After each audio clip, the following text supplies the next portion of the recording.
And just to confirm, COMSEC, no one from the Office of the Vice President attended. Yes, Madam Chair, that's true. Okay. So, Point of inquiry, Madam Chair. yes, please proceed. Kong Yes. Eileen. Madam Chair, so ibig sabihin, wala po ni isa na dumating from the Office of the Vice President para sumagot ng mga tanong ng ating mga colleagues, Madam Chair. That is correct. Madam Chair, kahapon kasi hindi na kami pinagtanong sa Office of the President. Tapos ngayon naman, wala naman yung Office of the Vice President para tanungin namin, Madam Chair.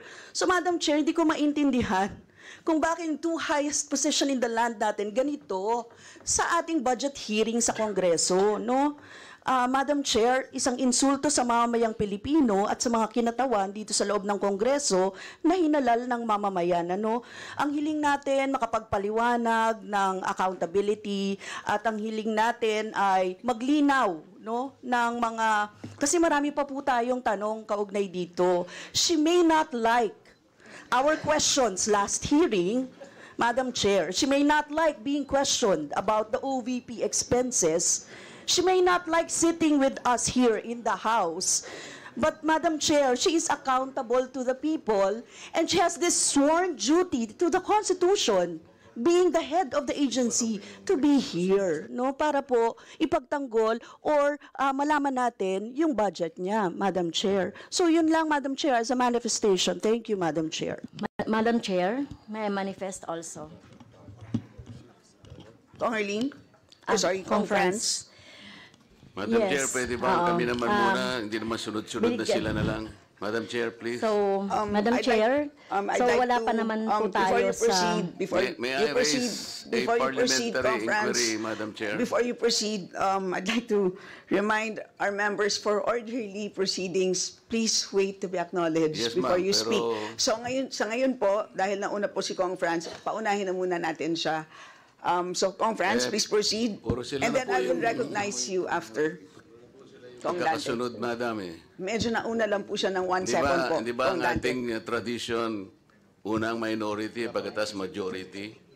Wala pa po tayo sunod-sunod sa naman interpellation, sila. Kong Oo nga Dante. po, pero maski na sa manifestation, dapat ganun din.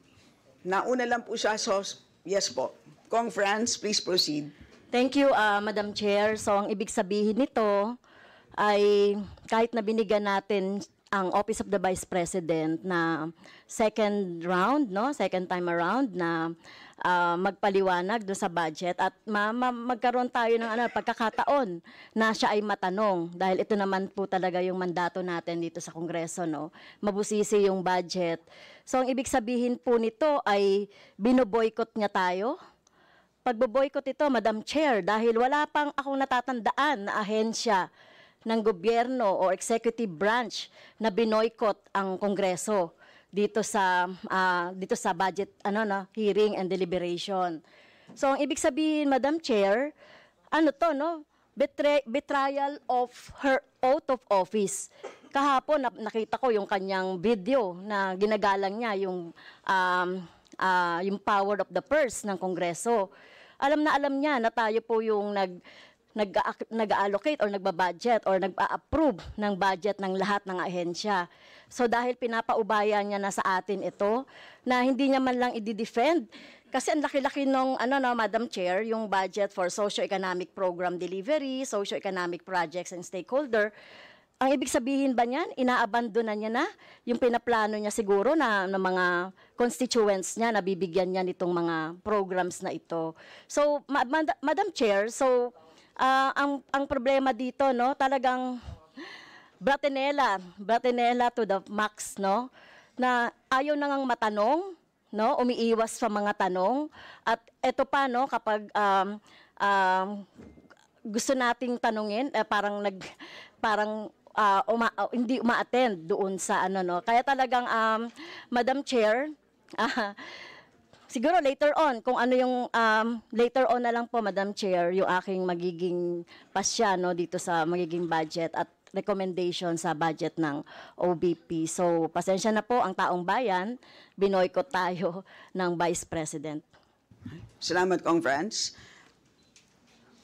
Kong Marcoleta, you're now recognized. Salamat po, Madam Chair.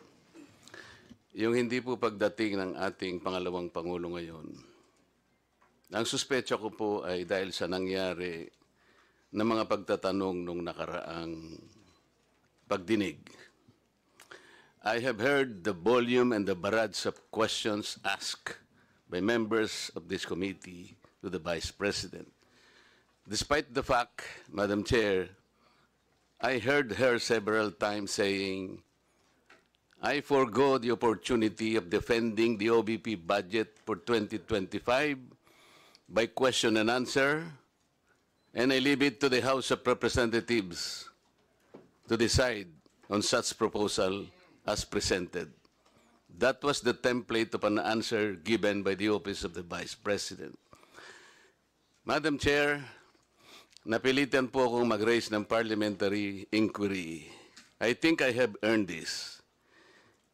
If I survive my term up to next year, I would have survived also, or I would have completed 18 years in this institution. And in this length of time, I have observed a tradition. The tradition is the two highest positions of government, namely the Office of the Vice President and the Office of the President, are not traditionally subjected to questions. I have observed this for so long a time. May I refresh the memory of the members of this committee, Madam Chair. In 2022, the Minority Leader, Honorable Libanan,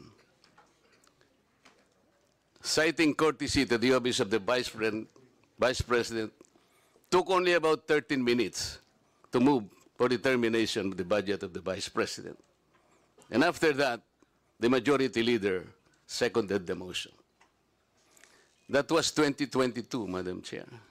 Then 2023, no less than the Presidential son, our own Senior Deputy Majority Leader, the Honorable Sandro Marcos, stood up and invoked the long-honored tradition of according courtesy to the OBP, the Office of the Vice President. And in the same manner, he moved for the termination of the Office of the Budget, the consideration of the budget of the Office of the President, Vice President. I also recall, Madam Chair, that it was terminated. And with the full consternation of Honorable Franz Castro, who then objected, but her objections were never heard until she moved to make up record by way of manifestation her objection. But the committee collectively said, you can no longer do that because there was already a termination of the hearing. This is the time-honored tradition, Madam Chair. For so long a time, we have kept and observed this. We have upheld this tradition.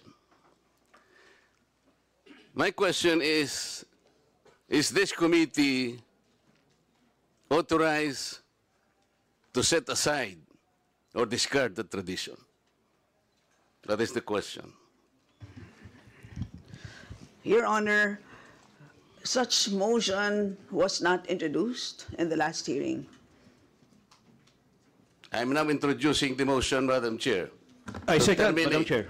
To terminate the consideration of the budget of the Vice President, Madam Chair, on the basis of the long and time-honored tradition, Madam Chair. In order for us to respect a tradition, in the same manner that we have respected the tradition here, that the first to interpolate every time is the member of the minority. That is the tradition. We have not yet discarded that. We're observing that because we are honorable members of this Congress. So the question is, why have we discarded that tradition? Is this committee authorized to set aside the tradition? If we are not able to do that, Madam Chair, then I honorably, respectfully now, move to terminate consideration of the budget of the Office of the Vice President, and I so move. Second, Madam Chair. Thank you. Madam Chairman, Madam Chair, Madam Chair, Move and seconded. Session suspended.